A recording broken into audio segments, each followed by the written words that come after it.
ಎಂದು ಶ್ರೀ ಹೊಳಲಮ್ಮ ದೇವಿಗೆ ವಿಶೇಷ ಪೂಜೆ. ಗದಗ, ಉತ್ತರ ಕರ್ನಾಟಕ ಭಾಗದ ಹಿರಿಯ ಕಾಂಗ್ರೆಸ್ ನಾಯಕರು, ಶಾಸಕರು ಹಾಗೂ ಜನಸ್ಪಂದನೆಯ ನಾಯಕರಾದ ಎಚ್.ಕೆ. ಪಾಟೀಲ ಇವರಿಗೆ ಸಿಎಂ ಡಿ.ಕೆ. ಶಿವಕುಮಾರ್ ಇವರ ಸಂಪುಟದಲ್ಲಿ ಸಚಿವ ಸ್ಥಾನ ದೊರೆಯಲಿ ಎಂದು ಕಾಂಗ್ರೆಸ್ ಪಕ್ಷದ ಕಾರ್ಯಕರ್ತರು ಹಾಗೂ ಅಭಿಮಾನಿಗಳು ದೇವರ ಮೊರೆ ಹೋಗಿದ್ದಾರೆ. ಕಳೆದ ಮಂಗಳವಾರ ಗದಗ ಜಿಲ್ಲೆಯ ಶಿರಹಟ್ಟಿ ತಾಲೂಕಿನ ಶ್ರೀಮಂತಗಡದ ಗುಡ್ಡದ ಮೇಲೆ ನೆಲೆಸಿರುವ ಆರಾಧ್ಯ ದೇವತೆ ಶ್ರೀ ಹೊಳಲಮ್ಮ ದೇವಿಗೆ ಎಚ್.ಕೆ. ಪಾಟೀಲ ಇವರ ಅಭಿಮಾನಿ ಬಳಗದ ವತಿಯಿಂದ ವಿಶೇಷ ಪೂಜೆಯನ್ನು ಸಲ್ಲಿಸುವ ಮೂಲಕ 125 ತೆಂಗಿನಕಾಯಿ ಒಡೆದು ತಮ್ಮ ಹರಕೆಯ ಭಕ್ತಿಯನ್ನು ಪ್ರದರ್ಶಿಸಿದರು. ಈ ವೇಳೆ ಗುರುನಾಥ ದಾನಪ್ಪನವರ ಇವರು ಮಾಧ್ಯಮಗಳೊಂದಿಗೆ ಮಾತನಾಡಿದರು.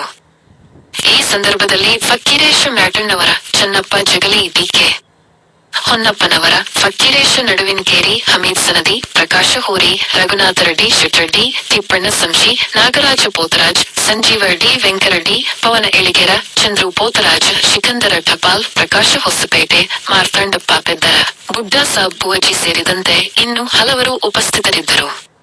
ವರದಿ ಚಂದ್ರಶೇಖರ ಸೋಮಣ್ಣವರ.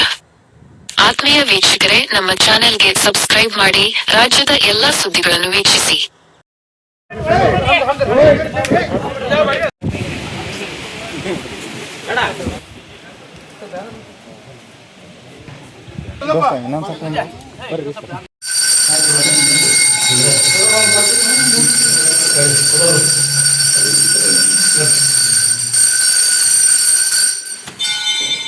ಮತ್ತು ಪ್ರಿಂಟ್ ಮೀಡಿಯಾದವರೇ, ಎಲೆಕ್ಟ್ರಾನಿಕ್ ಮೀಡಿಯಾದವರೇ, ನಿಮಗೆಲ್ಲರಿಗೂ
ಮೊದಲನೇ ಹಂತದಲ್ಲಿ ಸಚಿವರನ್ನಾಗಿ ಅವ್ರನ್ನ ನೇಮಕ ಮಾಡಬೇಕಾಗಿತ್ತು.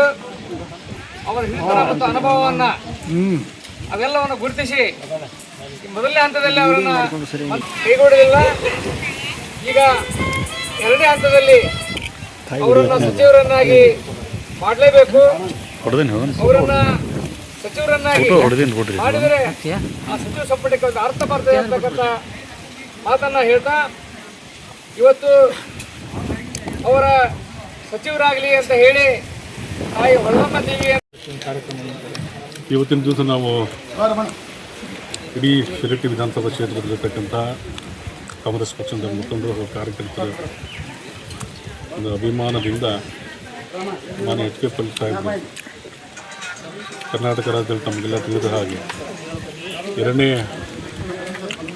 ಹಂತದಲ್ಲಿ ಮಾನ್ಯ ಡಿ.ಕೆ. ಶಿವಕುಮಾರ್ ಸಾಹೇಬರ ನೇತೃತ್ವದ ಸರ್ಕಾರದಲ್ಲಿ ಸಚಿವ ಸಂಪುಟದಲ್ಲಿ ಅವರಿಗೆ ಎರಡನೇ ಹಂತದಲ್ಲಿ ಅವಕಾಶ ಮಾಡಿಕೊಡಬೇಕು ಮತ್ತು ಇಡೀ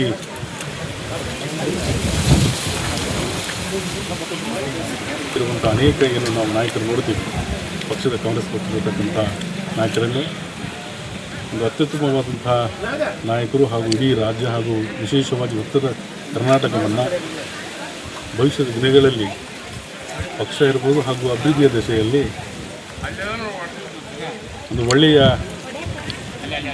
ರೀತಿಯಲ್ಲಿ ಸಂಘಟಿಸುವಂಥ ಚಾತುರ್ಯವನ್ನು ಹೊಂದಿರುವಂಥ ಒಬ್ಬರ ನಾಯಕರು. ಅವರನ್ನು ತಾವು ಎರಡನೇ ಹಂತದ ಸಂಪುಟದಲ್ಲಿ ಅವರ ಮಂತ್ರಿಯನ್ನು ಮಾಡೋದರ ಜೊತೆಗೆ ಅವರನ್ನು ಈ ರಾಜ್ಯದ ಉಪಮುಖ್ಯಮಂತ್ರಿಗಳನ್ನಾಗಿ ತಾವು ಆಯ್ಕೆಯನ್ನು ಮಾಡಬೇಕನ್ನುವಂಥ ಒತ್ತಾಸೆಯಿಂದ